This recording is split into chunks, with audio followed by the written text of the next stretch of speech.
Ағаш ексең күнәң жеңіл дейді.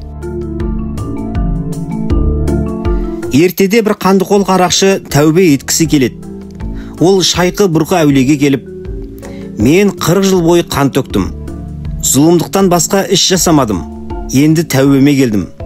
Не амал жасасам, Құдай күнәмді кешеді деп сұрайды. Шайқы Бұрқы: жол шетіне жеміс ағашын ек. Өткен кеткен жолаушылар саясына демалсын, жемісін жесін, шөлін қандырсын дейді. Қарақшы жолдың жиегіне көп ағаш егіп баптайды.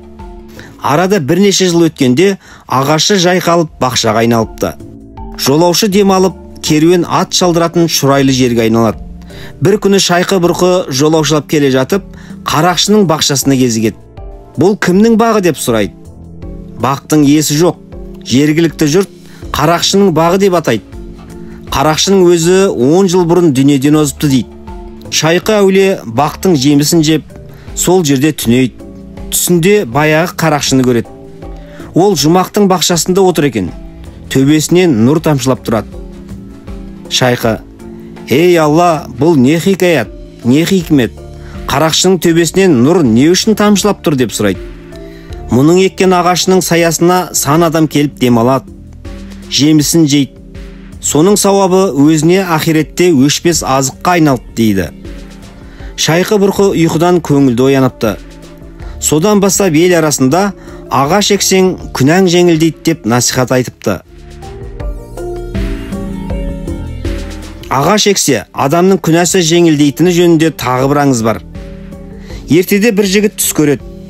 Түсінде әкесі шөл далада көлеңке іздеп жүріпті. Күннің ыстығынан табаны күйіп, жаны ұшыра айғайлайды. Жігіт шошып оянады. Ауыл ішінде 100 жасаған қарияға барып түсін жорытады. Ол: балам, әкеңнің қабіріне ағаш ек. Әкең қабірде ауырлық тартып жатыр. Ағаш күнәсін жеңілдетеді деп жориды. Бала ертесіне әкесінің моласына ағаш егеді. Оны күтіп баптап өсіріпті. Бір күні тағы да түс көреді. Түсінде әкесі үлкен бір ағаштың көлеңкесінде жатыр екен. Мазар басына ағаш ексе, сауабы тіріге де, өліге де тиеді деген сөз осы аңыздардан үлгі болып жетіпті.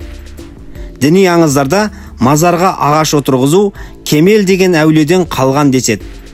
Ол уағызда: мазар көрсең ағаш ек, бұтаққа бөз байла көп, құс қонатын бақ өсіп, ку-ку-ку деп сайрар ет деп насихаттайды екен. Жарар.com сайтынан.